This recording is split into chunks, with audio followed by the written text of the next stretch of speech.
Hello, kindergarten, first and second graders. Happy Tuesday, April 7th to all of you.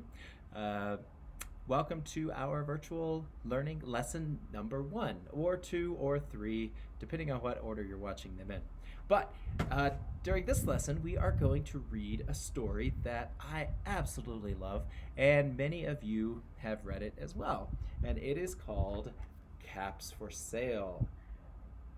Raise your hand or give a hoot or a holler if you've read Caps for Sale before. I know I can't hear you, but that's okay. We can have fun anyway. So Caps for Sale is a really great book, and if you're not familiar with it, you're going to enjoy it because it's a really fun one. But the activity we're going to do today uses some different instruments to make sound effects for the different parts of the story. And while many of us do not have instruments at our house, we can use different things that we can find around the house to make instruments, make percussion instruments, really. If you've already done the percussion lesson for the day, then you know what I'm talking about. So what I've done is I've gathered some different instruments, or different household items that we can use as percussion instruments, and they are going to represent the different parts of the story. So right now I have a pot, pretty good sized pot. I have a plastic cup, go Rockies. I have a plastic bowl right here. I've got a cutting board right here, and then I've got a smaller pot with a lid, and then I have a mashed potato masher with a spoon. So what I need you to do is, with your parents' permission of course, go and find 6 items that are similar to these and get them set up and ready to go in front of you, and then come back to me and we'll continue with the story. So go ahead and pause the video and go gather your supplies. 6 different things. They don't have to be exactly what I have, but 6 different things that could be sound effects, and then come back and hit play and we'll keep going. All right, so you're back and we're going to read Caps for Sale. Now, in Caps for Sale, if you've read it, you know that the peddler has different color caps. And for each one of his caps, we're going to use a different one of our household item instruments. For example, let me come in here. It talks about his checked cap. Okay, and when it checked cap, I'm going to take my wooden spoon, which is going to be my drumstick, and I'm going to tap my big pot. Make a rhythm on that. Then when we talk about gray caps, we're going to use the plastic cup. See how they sound different? Interesting. Then, for brown caps, I'm going to use my plastic bowl, which sounds a lot like the plastic cup, but a little different, you can tell. Then when we get to blue caps, I'm going to use the cutting board, but I'm going to play it a little bit differently. Instead of hitting it with a spoon, I'm just going to tap it on the table like this. Okay. And then when he talks about his red caps, I'm going to use this pot, but I'm going to use the lid as the thing making the sound. Then there's another character in here, and there are some monkeys. And so I've decided that I'm going to use my mashed potato masher to represent the monkeys. And so anytime he talks about monkeys, I'm going to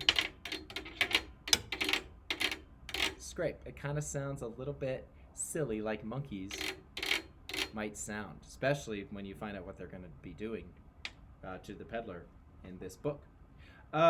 Then there's one more part where there's a singing part, and I'm going to sing that part every time, and I want you to join me once you learn it. It's really simple. So here we go. All right, you have your instruments out and ready, and I've got mine and I've got my book. So we're going to read Caps for Sale, a tale of a peddler, some monkeys, and their monkey business. Here we go. Once there was a peddler who sold caps. But he was not like an ordinary peddler carrying his wares on his back. He carried them on top of his head. First he had his own checked cap. Then a bunch of gray caps. Then a bunch of brown caps. Then a bunch of blue caps. And on the very top, a bunch of red caps.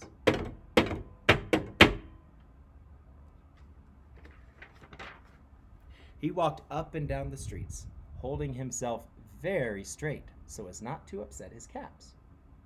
As he went along, he called, "Caps, caps, caps for sale, caps, caps, 50 cents a cap."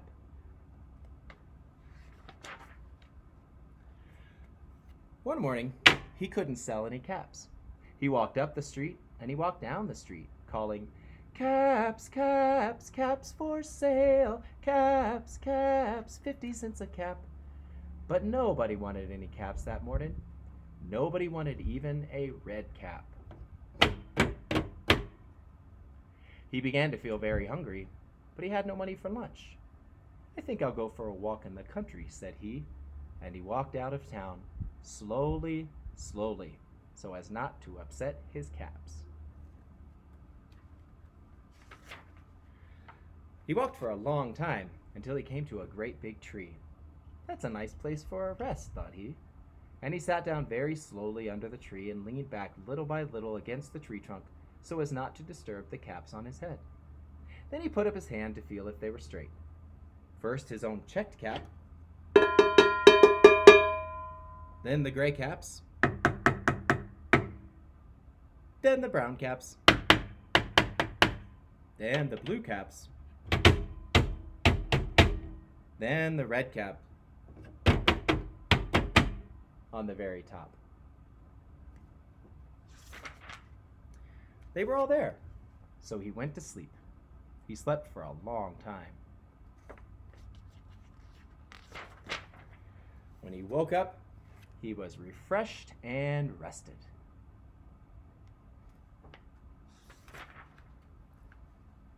But before standing up, he felt with his hand to make sure his caps were in the right place. All he felt was his own checked cap.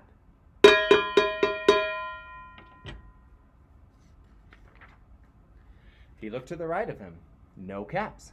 He looked to the left of him, no caps. He looked in back of him, no caps. He looked behind the tree, no caps. Then he looked up into the tree, and what do you think he saw? On every branch sat a monkey.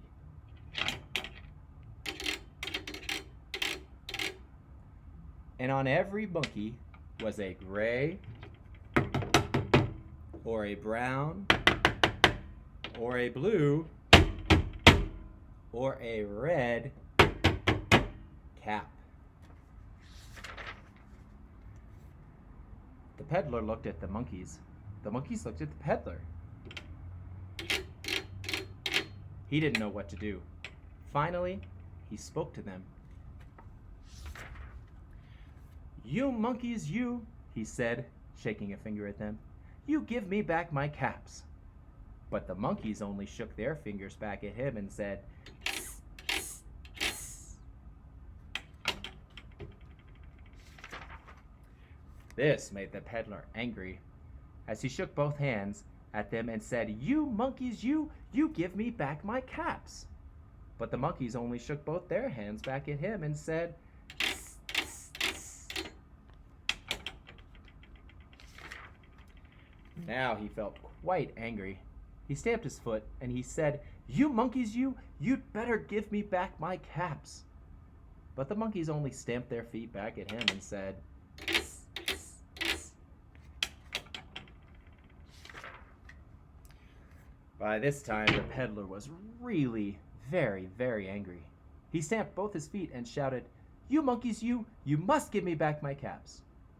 But the monkeys only stamped both their feet back at him and said, "Tss, tss, tss."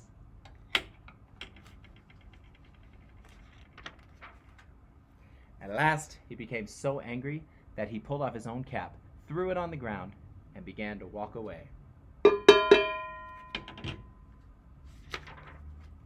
But then, each monkey pulled off their cap. And all the gray caps, and all the brown caps, and all the blue caps, and all the red caps came flying down out of the tree. So, the peddler picked up his caps and put them back on his head. First his own checked cap, then the gray caps, then the brown caps, then the blue caps, then the red caps at the very top. Then slowly, he walked back to town calling, "Caps, caps, caps for sale, caps, caps, 50 cents a cap." The end. Well, I hope you enjoyed that story, and I hope you were able to get some items to make some sound effects to go along with it. When you come back in August, we'll do this story again, and we'll use classroom percussion instruments instead of kitchen products. I hope you all have a wonderful day, and I will see you again next time. Bye-bye.